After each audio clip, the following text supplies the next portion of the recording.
Yeah, they're essentially, they have to secure the permission of the presiding officer and the speaker form.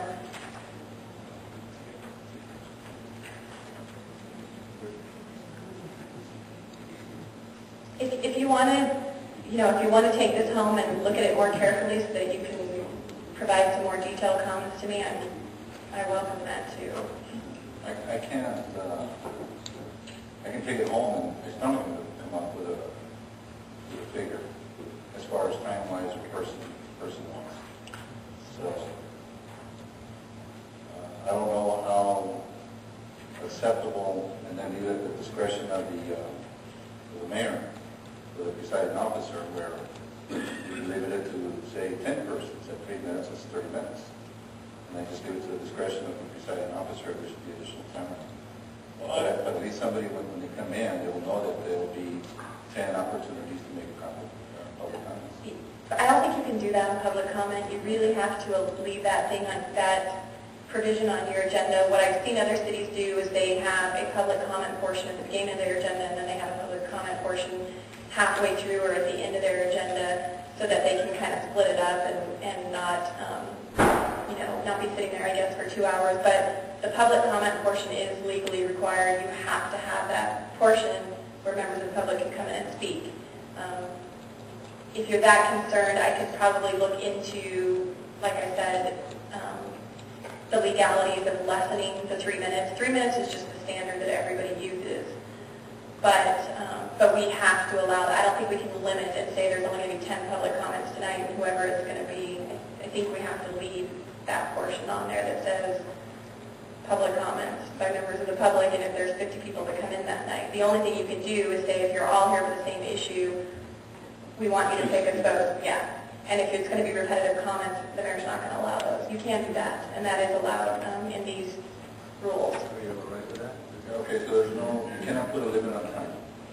You can put a limit on time, yes, and that's what I'm saying is I can look into decreasing the 3 minutes to 2 minutes and put some language in here to allow that, but not.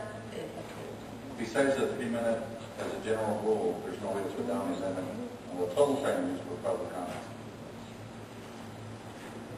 Let me look at some language and see if I can do that. When you asked me about the total number of persons, I said, no, I don't think we can do that. But the total time, I can see how we can massage that. And it may just be putting some language in here to see what happens on a particular meeting. Because right now, you can't limit it, but it's at the discretion of the presiding officer. That's the way it is written now, right? Right. It says everybody's going to have 3 minutes. That's fine with that. I mean, that gives the flexibility it just puts the heat on the presiding officer, but... Right. The only thing is we don't talk about decreasing the amount of time. We talk about increasing the amount of time. So if you want me to look into some language about how you can... No, I think 3 minutes is okay. 2 minutes is very... You couldn't say a whole lot. Okay. At least 2 minutes. So there is language regarding coming up to the podium, not speaking from the audience? Essentially, there is the requirement that they fill out the form, that they be addressed by or requested to come up by the mayor, and then there's the section on 2.04.160 on page 11, rules of decorum, that talks about how the public is supposed to act. And if they're acting disorderly, in contempt, becomes boisterous while addressing the council, interrupt, then essentially you can request the sergeant of arms to deal with them, remove them from the chambers, that type of thing. If this is approved tonight, it doesn't require, it just requires a majority vote if there's any changes with it? Yes, it's 3 people. 3 people. I'd like to add one more thing, if we can approve that with the changes. And I think I don't see anything that relates to translation services here. So if we can put that at a regularly scheduled council meeting, translation services will be provided.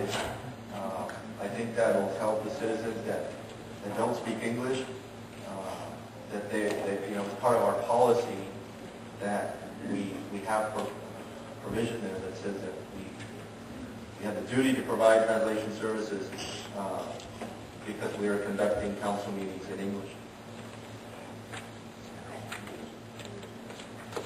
Yeah, I think, if I can ask a question, does our translation services provide Spanish to English? Okay, so we're covering Spanish, English, and Spanish? We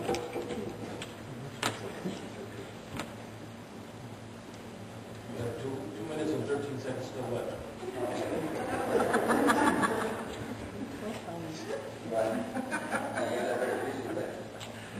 Concerning this 3 minutes time limit, but not 2 minutes, whatever. One of the comments is that if, let's say there's, like Jennifer was saying, about 50 people here. I mean, they got a right, every single person to have 3 minutes, right? Essentially, the way it's written, if there is a group here all wanting to address the council on the same topic, the mayor can request that they pick a spokesperson or that they limit their comments to only new or additional, so that they don't come up and repeat the same thing that other people said. So this does allow the mayor discretion if the people are all coming up and saying the same thing to limit their time or ask them to pick a representative from the group. And that is a common practice. I know I've seen that in other places. Yeah, but my comment is that if there's a group of people here and they're all coming to express their, their reasons or whatever they want the council to hear, and they choose a person that is not, with what they got to say, I mean, isn't it the right to give them the right to come up here for 3 minutes and explain what their concerns are? The other thing is, if we got every time we come and try to speak and fill up an application, like we did as soon as we came in, I mean, we're going to last another hour here. Just trying to fill up, every application and come and try to speak, to you guys. And this way, I just raise up my hand or come up here like we used to do it and say, hey, I got a comment. There's two items that I think are different, right? There's the public comment, like you did at the beginning, where this one is full. And then it's on the particular item that we're discussing, that's when you come up and talk on the... This is for stuff that's not on the agenda, am I right? I actually would recommend those be done on all times. Every time a member of the public comes up to speak, or we could, they could simply, on that form, fill out both items that they want to speak to. The forms are necessary for record-keeping purposes. We have a public record that we have to keep. If we get lawsuits, we need to have the person's name, numbers. Sometimes it's not legible on, on the recording of the matter. And so that's why, and again, I've seen that every city that I've ever worked with has a form that you have to fill out so that the person states their name and their address. They can be sent public notices. All those things come about when you come speak at a public meeting. Okay, because the other comment that I have is that, I can understand when somebody's speaking and getting out of hand, but if that person's got a pretty good point and the decision of the mayor is to, hey, it's over, your 3 minutes are up, what's he going to do is sit down again and ask for another 3 minutes and come up again? But that's why you're given 3 minutes. You have to make your points in 3 minutes or less. But, and again, it's up to the mayor. The mayor has discretion in this to allow a person additional time.